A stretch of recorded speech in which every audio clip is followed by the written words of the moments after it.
साहब ये बताइए कि गीबत और नसीहत में फर्क कैसे किया जाएगा, कब बात करना गीबत बन जाती है, इस ताल्लुक से रहनुमाई कीजिएगा।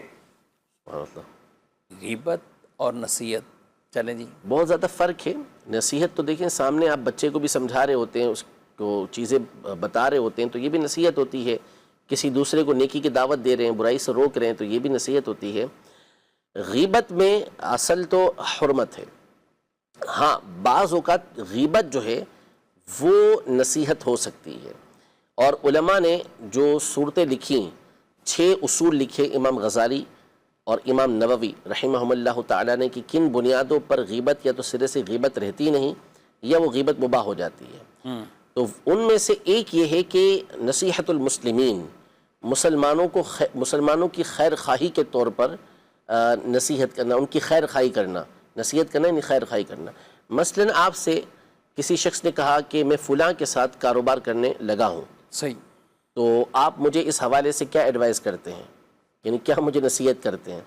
और आप जानते हैं कि वो चीटर है, ठीक, धोखेबाज है, और जो उसके साथ कारोबार करता है वो उसको धोखा देता है, या आपको मालूम है कि वो काबिल नहीं है कारोबार करने के, वो नुकसान कर देगा इनका, भले चीटर नहीं है लेकिन उसके अंदर अहलियत नहीं है।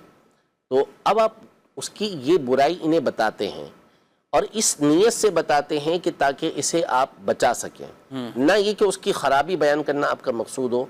तो शरीयत मुतहरा आपको इजाज़त देती है और बाज़ सूरतों में लाजिम करार देती है कि अगर आपसे कोई मुशावरत कर रहा है। इसी तरह निकाह के हवाले से किसी ने मशवरा किया कि फ़लाँ जगह रिश्ता डालना है या फ़लाँ जगह से रिश्ता आया हुआ, तो क्या मशवरा है। तो अब आप जानते हैं कि यहाँ मुनासिब नहीं है, कुछ ख़राबियाँ आपको मालूम है जो रिश्ते से ताल्लुक़ रखती हैं, तो फिर इस हवाले से आप सामने वाले को बता सकते हैं और बाज़ सूरतों में ये वाजिब होता है। इसी तरह किसी बंदे को बुराई करते हुए देखा, ख़राबी करते हुए देखा, ख़राबी में मुब्तला होते हुए देखा, और आपको मालूम है कि मैं इसकी जो शिकायत है, इसकी जो बुराई है, अगर इसके वालिद को, इसके बड़े भाई को, इसके टीचर को बताऊंगा तो ये इसको इस बुराई से रोक देंगे। तो अब आपने जाके उसकी ख़राबी बयान की, तो अगरचे कि उसकी बुराई आप पीछे से बयान कर रहे हैं, लेकिन शरीयत मुतहरा इस मकाम पर फरमाती है कि या तो ये गीबत ही नहीं है या ये मुबाह गीबत है, क्योंकि आपका मकसद उसको बुराई से रोकना है। इस तरह ये उमूर 6 उमूर उलमा ने जिक्र किए हैं, और भी हैं। बड़ी आपने कुयूदात लगाई हैं और वहाँ कुछ ऐसे करीने भी मौजूद हैं कि यहाँ बेहतरी के भी कोई रिज़ल्ट हैं या वो इस्लाह की तरफ आ सकता है, नसीहत के ज़ुमरे में भी। अब कोई आदमी ऐसे ही बुराई करता रहे हर जगह, कोई ना कोई तो उसको समझा देगा, तो ये नीयत कर लेने से क्या तब्दील हो जाएगी गीबत उसकी? यानी उसकी बुराइयां बयान कर रहा है दूसरों के सामने ना ऐसा कोई वहाँ पे रिश्ता बाप बेटे का है, बड़े भाई का या छोटे भाई का, उस्ताद और शागिर्द के हवाले से नहीं है, किसी ज़िम्मेदार और इस तौर पर नहीं है, और बस सबको उसने 50 को बता दिया, कोई ना कोई समझा दें। सुभान अल्लाह, ये तो सीधा सीधा गीबत होगी।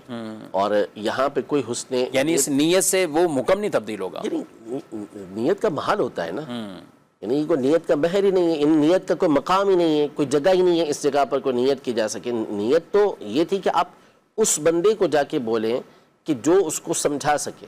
आपने 50 को बोल के उसको और बदनाम कर दिया, तो ये गुनाह वाला आपने काम किया है। आप खुद उस बुराई के अंदर मुब्तला हैं कि आपकी इस बुराई को 50 बंदों को कोई बता दे जाके कि ये तो लोगों के सामने दूसरों की बुराइयां बयान करता है, तो ताकि कोई 50 में से एक आपको समझा दे। तो ऐसे तो नहीं होता ना, फिर तो ये दुरुस्त बात नहीं है।